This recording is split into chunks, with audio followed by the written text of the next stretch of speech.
Petite modification au programme, c'est Sébastien Parade qui va prendre la parole avant Mathieu Hélinger. Sébastien, on va te laisser parler d'un domaine qui t'intéresse énormément, qui est le sport, certes, mais le sport et les prothèses de hanches et de genoux. Et la séance sera modérée par Jean-Yves Génie, de Strasbourg aussi, comme disait Jean-François.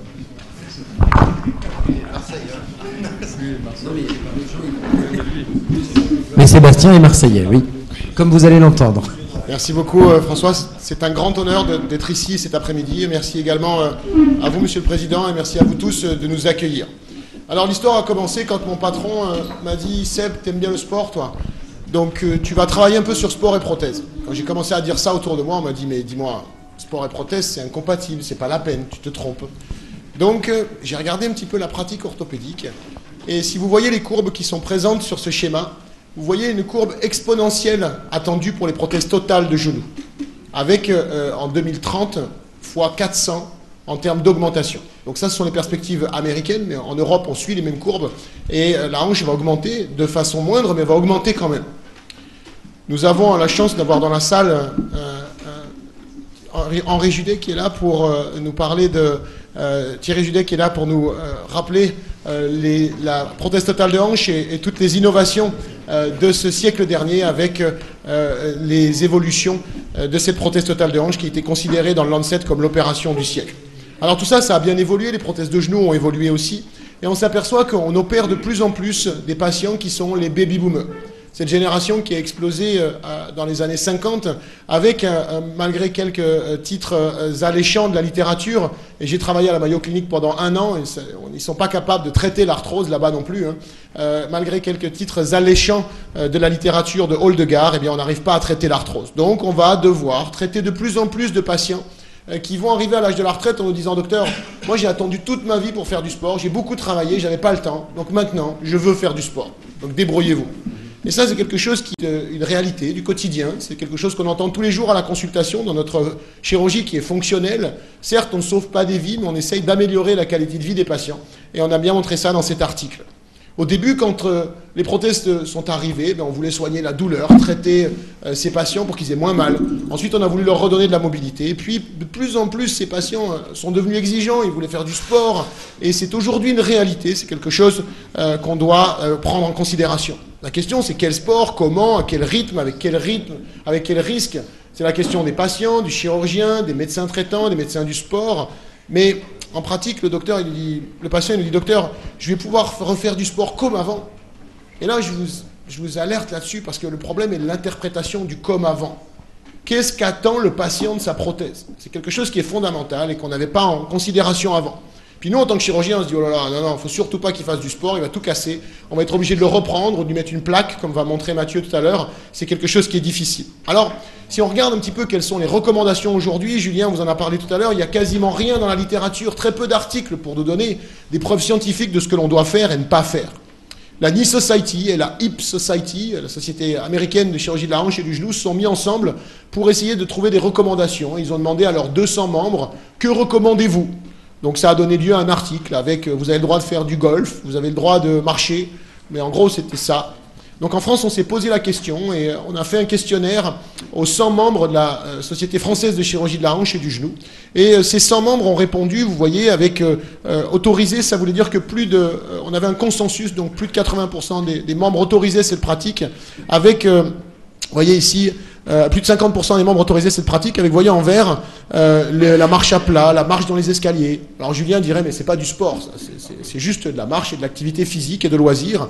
Alors on est allé un petit peu plus loin dans les sports intensifs, et vous voyez que les chirurgiens étaient très réticents ici pour autoriser des vrais sports. Quasiment que du rouge pour les prothèses totales de genoux.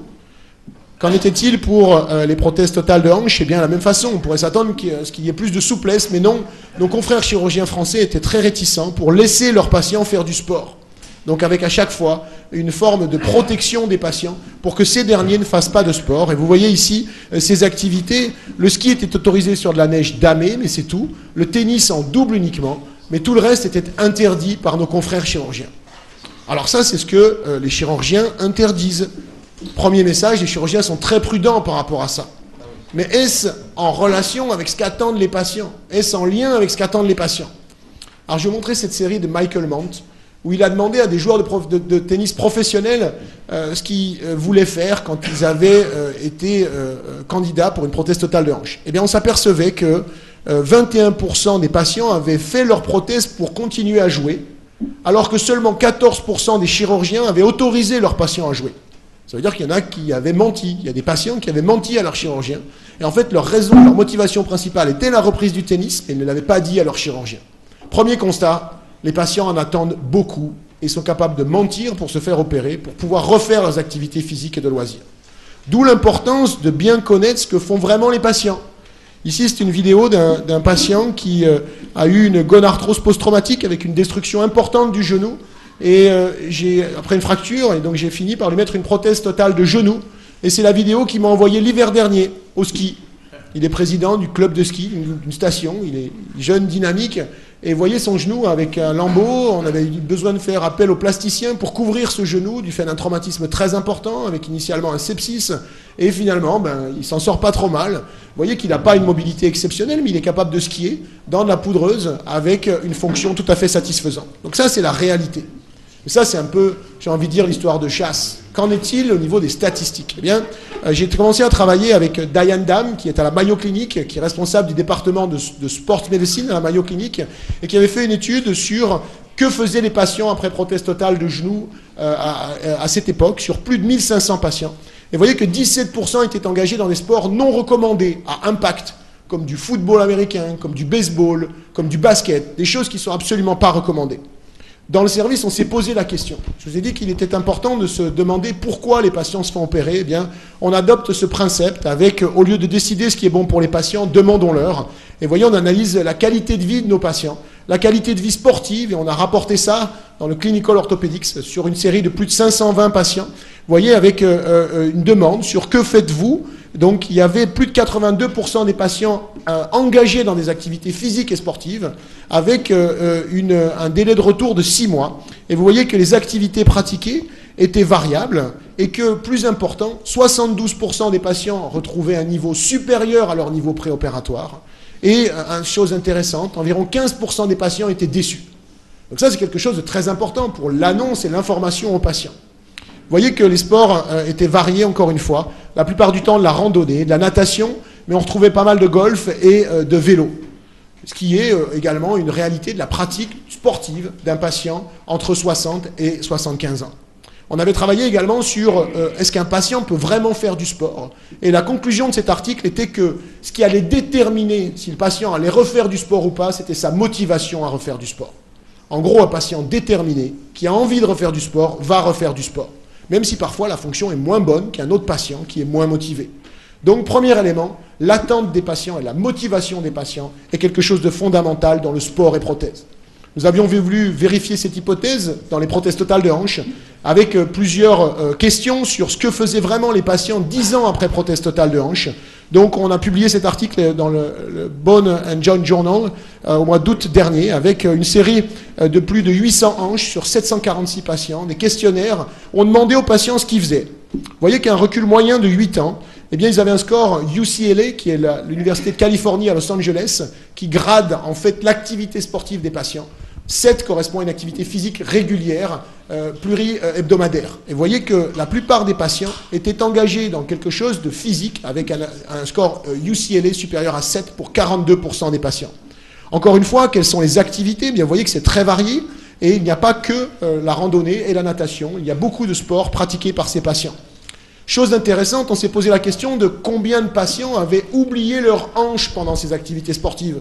Vous savez, des fois, les patients nous disent « Docteur, j'y pense plus, ça va très très bien, j'y pense plus du tout ». Eh bien, on était surpris de voir que seul un tiers des patients avaient oublié cette hanche. Tous les autres avaient des sensations, avaient des douleurs, avaient une gêne liée à cette hanche. Donc ça veut dire qu'on est performant, mais qu'on n'est pas encore assez bon pour permettre à ces patients de complètement oublier leur articulation. Qu'en était-il de la qualité de vie? Est-ce que, pourquoi ce patient va-t-il penser à ces problèmes?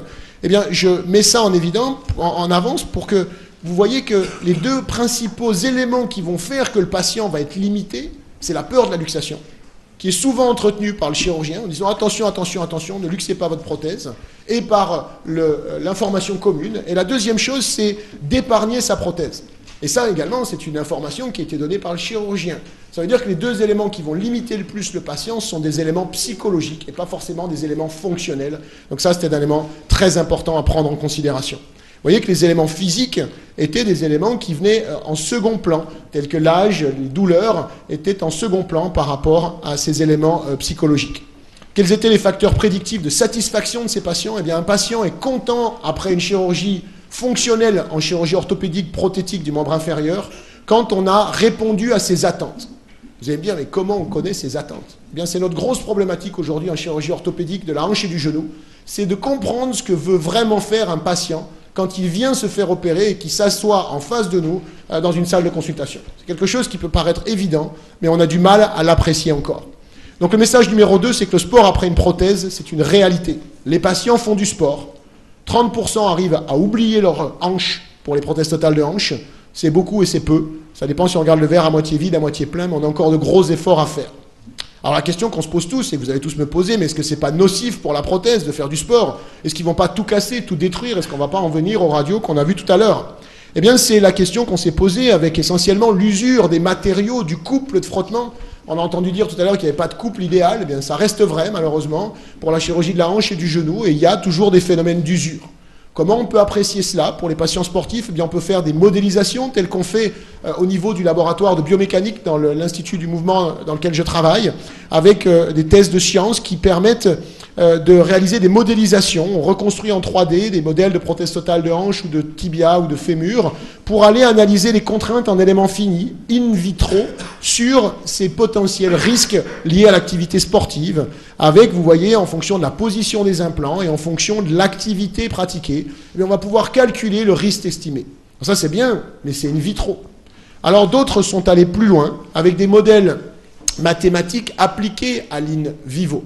Et il y a un monsieur aux États-Unis qui s'appelle Clifford Cowell, qui est chirurgien orthopédique, qui a demandé à ses amis chirurgiens à qui il mettait une prothèse totale de hanche, et de genou, pardon, d'instrumenter cette prothèse. C'est-à-dire de mettre des capteurs entre la prothèse et l'os.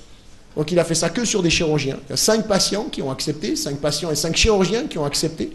Et vous voyez, donc il a eu le Mark Coventry Award, qui est un des awards de la Société américaine de chirurgie de la hanche. Et il a donc mis des capteurs sur ses implants pour aller apprécier la force qui va s'exprimer sur le genou au moment de l'activité sportive. Donc vous voyez ici un patient qui est instrumenté comme lorsqu'on est dans un laboratoire d'analyse de marche, et on va demander au patient de faire du golf, de faire du ski, de courir, etc. Et on peut obtenir des diagrammes de force sur l'implant et sur la zone. Alors tout à l'heure on parlait du golf, le swing de golf c'est 8 fois le poids du corps, ce qui correspond à la course à pied presque. Donc bien sûr on fait moins de swing sur un parcours que lorsqu'on court, mais néanmoins c'est quand même important. Donc on a eu beaucoup d'informations avec ça, et ça c'était très intéressant. Alors on a voulu mettre en application ça. Quand j'étais à la Mayo Clinique, j'ai utilisé la série de Diane Dam pour savoir si en pratique clinique, la pratique des activités sportives allait péjorer ou non la survie des implants, la fonction du patient, et allait favoriser l'usure du polyéthylène. Alors pour le genou, mais c'est la première question qu'on s'est posée, vous voyez, on a pris 1500 patients avec un appariement entre ceux qui faisaient des sports considérés comme un risque et ceux qui ne les pratiquaient pas. Donc on a appareillé ces patients, on les a comparés en termes de fonction, de survie, etc. La fonction, ceux qui faisaient du sport avaient une meilleure fonction que ceux qui n'en faisaient pas. Première courbe de survie qu'on a obtenue, eh bien vous apercevez que les gens et les patients qui faisaient des sports avec impact avaient une meilleure survie que ceux qui faisaient des sports sans impact. Alors là, je vous dis, quand on a vu cette courbe avec les statisticiens, on s'est dit, il y a un problème, il y a une erreur. Et en fait, on avait oublié d'ajuster avec les comorbidités. Donc lorsqu'on additionne le diabète, l'obésité, l'hypertension artérielle, l'ostéoporose, eh bien lorsqu'on adjoint ces comorbidités, eh bien la courbe est quasiment sans différence. Les statisticiens vous disent que les courbes qui se joignent à la fin de la courbe de survie, on ne peut pas l'interpréter. Mais vous voyez que le risque relatif d'avoir des problèmes en faisant du sport après une prothèse de genou à 8 ans de recul n'était pas majeur. En gros, pour le genou, on n'a pas d'augmentation de l'usure, on n'a pas d'augmentation de la survie, et le sport aide les patients à se maintenir en forme. Vous allez me dire, mais on l'entend tous les jours à la télé. Mais finalement, il faut peut-être qu'on conseille à nos patients de faire du sport. Alors bien entendu, pas du footing, mais il faut qu'on leur conseille de faire quelque chose. Qu'en est-il pour la hanche? Eh bien, on a voulu faire la même chose pour la hanche, et ça a été publié dans Clinical Orthopedics en 2012, c'est un travail du service encore. Vous voyez qu'on a passé les mêmes hypothèses, la fonction, l'usure et la survie. De la même façon, nous avons appareillé des patients qui faisaient des activités à risque versus des patients qui ne faisaient pas d'activités à risque. Et vous voyez que le résultat sur la survie a été analysé, sur l'ostéolyse, sur l'usure, et on s'apercevait qu'encore une fois, la fonction des patients qui faisaient du sport était meilleure. La survie, en revanche, était moins bonne chez ceux qui faisaient du sport. Donc ça, il faut voir que c'est avec des polyéthylènes qui datent d'il y a 15 ans maintenant. Donc ces matériaux n'étaient plus les mêmes que maintenant. Néanmoins, un patient qui fait beaucoup de sport avec une prothèse totale de hanche a plus de risques d'être révisé et a plus de risques d'avoir de l'usure, et ce, même après ajustement pour les comorbidités. Alors l'assemblée est majoritairement masculine ici, eh bien être un homme et faire du sport est quelque chose qui est péjoratif pour la survie. Donc le sport après prothèse, c'est pas négatif pour le genou, en revanche pour la hanche, ça augmente l'usure. Qu'en est-il de l'avenir? Eh bien les matériaux sont très importants. Le vrai mini-invasif, des implants plus petits, on a vu le resurfaçage, la préparation du patient, qu'attendent-ils, que veulent-ils? Donc on fait des chirurgies de moins en moins invasives. Et j'ai envie de dire qu'il y a 3 messages pour cette communication, c'est que les chirurgiens sont très prudents dans leurs recommandations, peut-être en dessous de la réalité de la pratique, puisque le sport après prothèse est une réalité. Le sport après prothèse, c'est positif pour le genou, et il y a une augmentation de l'usure pour la hanche. En conclusion, je voudrais vous dire qu'aujourd'hui, on travaille beaucoup sur l'aptitude, c'est-à-dire sur la restauration de la fonction en orthopédie, mais on a de plus en plus de mal et on commence seulement à comprendre l'attitude du patient. Et cette diapositive rassemble bien la problématique du sport après prothèse. Il faut qu'on soit capable de donner au patient l'aptitude de faire du sport. Et il faut qu'on soit capable de comprendre ce qu'il veut faire, ce qu'il attend de sa chirurgie, et on va essayer de le guider dans ceci pour faire correspondre le résultat à ses attentes. Je vous remercie de votre attention. Merci beaucoup Sébastien pour cette communication très intéressante et très originale. Jean-Yves, on va te laisser commenter. Merci. Merci tout d'abord de cette invitation qui me fait beaucoup plaisir. J'avais déjà présenté il y a quelques années un travail dans cette Doct Assemblée. Je suis très content d'y revenir. On n'a pas l'occasion tous les jours d'être présent dans ces lieux vénérables. Alors la question du sport après prothèse de hanche et de genou, comme l'a bien rappelé Sébastien Parat, c'est quelque chose qui est assez récent. Moi, je me souviens que quand je commençais mon internat, on opérait les gens effectivement pour qu'ils puissent marcher. En cours de clinica, ou quand je suis devenu chirurgien senior, on a commencé à les opérer pour travailler. Et puis maintenant, effectivement, on commence de plus en plus à les opérer pour faire du sport. Certains patients seulement, parce qu'il faut bien comprendre que la France n'est pas forcément un pays très sportif et que la population moyenne des opérés de prothèses de hanche ou de genoux aujourd'hui reste quand même une population âgée qui a peut-être fait du sport par le passé, mais qui a souvent beaucoup diminué sa pratique sportive. Mais on opère des gens de plus en plus jeunes, et la moyenne d'âge, notamment des prothèses totales de hanche, diminue tous les 10 ans. Et ces gens-là sont effectivement des patients qui sont encore sportifs, ou en tout cas qui veulent le redevenir, parce que bien souvent, au moment de l'opération, les douleurs les empêchent quand même de pratiquer leur sport de façon appropriée. Et donc ces gens-là, effectivement, ils veulent reprendre le sport, souvent. Ils lisent les journaux, ils lisent Internet, et ils voient effectivement les articles de hall de gare qui disent « ça y est, c'est réglé, on peut refaire du sport ». Et ils posent la question ou ils ne la posent pas. Mais alors nous devons certainement la poser ou essayer de comprendre quelles sont leurs motivations. Un des éléments qui m'a frappé plusieurs fois au cours de ma carrière, c'est que ce sont les patients indisciplinés qui souvent font progresser les médecins. Et un de mes maîtres, tout au début de mon internat, m'avait prononcé cette parole et je l'ai vu vérifier à plusieurs reprises. Les patients souvent ne nous demandent pas notre avis, et vont faire ce qu'ils ont envie de faire. Et tout d'un coup, à la consultation, on s'aperçoit qu'on leur avait fortement déconseillé de faire ceci ou cela, et finalement ils l'ont fait, et on s'aperçoit que ça marche pas si mal que ça. Et au bout d'un certain temps, on accepte de modifier notre conduite. J'en veux pour exemple les précautions qu'on qualifiait de standard dans le temps après prothèse totale de hanche, où il fallait ne pas faire de mouvements de rotation brusques, s'asseoir sur des chaises élevées, ne pas faire ceci, ne pas faire cela pendant plusieurs semaines, voire plusieurs mois, voire de façon définitive après l'implantation d'une prothèse totale de hanche. Et aujourd'hui, on a plusieurs études qui montrent qu'en fait, toutes ces précautions sont peut-être intéressantes pour l'ulcère du chirurgien, mais absolument pas pour la hanche du patient.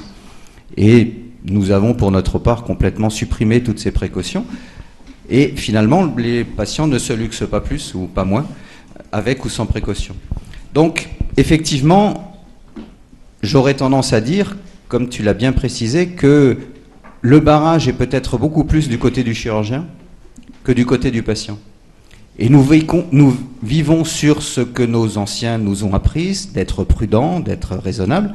C'est très bien, mais aujourd'hui, on vit, en orthopédie en tout cas, une modification de la demande des patients qui est tout à fait claire, qui fait que la prudence ancienne est peut-être un peu dépassée et qu'il est certainement licite aujourd'hui d'aller un peu plus loin avec un certain nombre d'études très intéressantes, comme les a montré Sébastien, qui permettent de documenter véritablement les consignes qu'on demande aux patients et de les justifier ou de les abandonner si on s'aperçoit finalement qu'elles ne sont pas justifiées.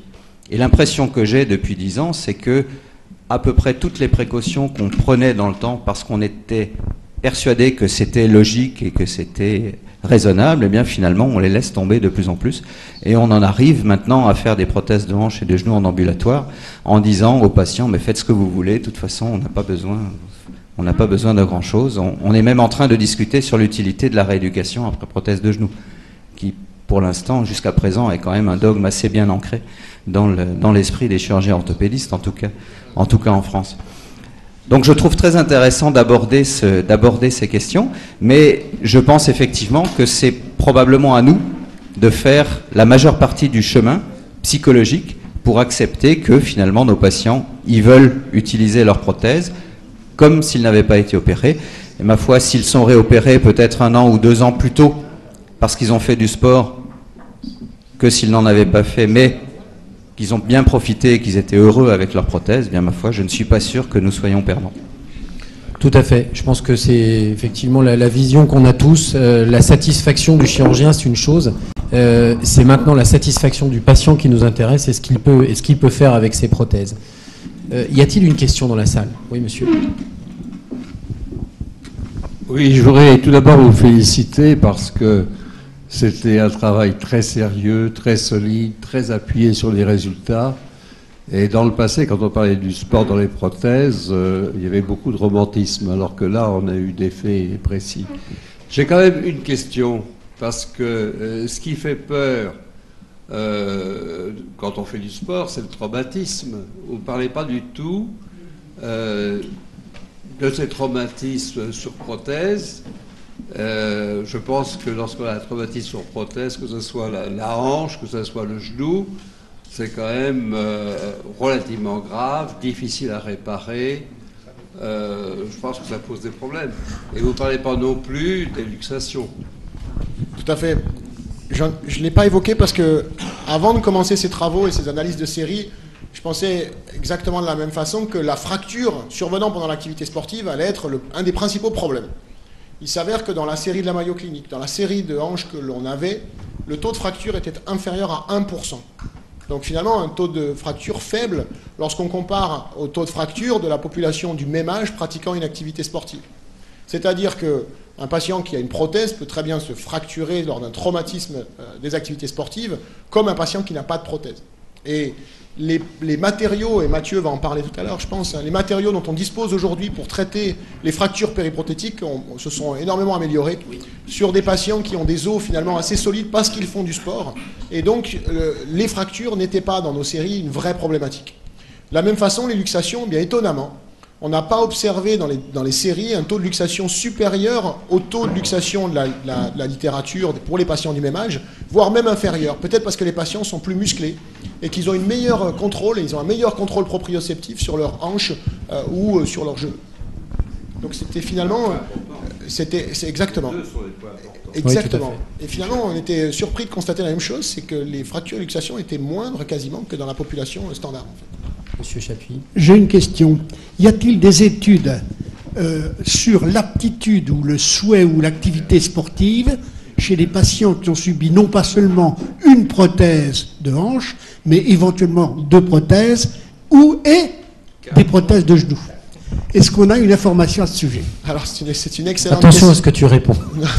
C'est une excellente question et dans la série, le score de Charnley était implémenté, hein, c'est-à-dire le score de Charnley va apprécier le nombre d'articulations sus ou sous-jacentes associées au genou ou à la hanche, si vous voulez. Donc on avait des grades, c'est A, B, C, D, et donc on avait des grades dans cette série. Il est clair que plus l'on a d'articulations prothésées ou remplacées, moins les aptitudes physiques sont bonnes. Donc ça, c'est un élément global, si vous voulez. Hein. Il n'en reste pas moins qu'il y a des patients qui ont deux prothèses totales de hanche et une prothèse de genou qui ont des très bons résultats aussi. Mais ça dépend aussi d'autres facteurs que sont l'état général, que sont l'association à des maladies cardiovasculaires, parce que parfois les patients font moins de choses parce qu'ils ont eu dans l'année qui précédait un stent ou un problème, un accident ischémique au niveau cardiaque, et donc ça péjore le résultat. Dernière question courte. Très courte, Sébastien. Bravo pour ton travail toujours aussi excellent, bien documenté. Est-ce que tu fais des choix différents dans les matériaux, dans la technique, dans la voie d'abord, notamment à la hanche, lorsque ce sont des patients qui veulent ensuite faire des sports à impact, pivot contact? En fait, au début, je faisais des choix différents pour ces patients, et maintenant, j'applique les choix que je faisais pour ces patients aux patients standards, j'ai envie de dire. Donc, un des choix, c'était dans le service, on a vécu les problèmes du zircone, et on a repris pas mal de fractures de tête céramique. Dans des relations aux États-Unis, j'ai vécu beaucoup l'histoire du squeaking, c'est-à-dire le grincement des prothèses céramiques, qui m'a beaucoup perturbé. De ce fait, on est passé à des couples céramique polyéthylène hautement réticulés. Et pour les patients qui faisaient beaucoup de sport, j'ai appliqué ce couple assez rapidement pour éviter les fractures, justement. Et maintenant, je l'applique pour tout le monde, pour éviter les fractures, pour éviter les problèmes de grincement. Donc oui, je fais attention au couple. De la même façon, pour le genou, on a utilisé des polyéthylènes hautement réticulés d'abord chez les patients sportifs, et maintenant, on les utilise chez tout le monde. Donc c'est un peu le principe de la Formule 1, c'est-à-dire qu'on va appliquer des choses aux patients qui vont demander plus, et finalement, on les transpose aux patients qui en demandent moins, mais qui en demandent quand même, bien entendu, tout en restant dans des considérations médico-économiques raisonnables. Merci Sébastien. On va poursuivre.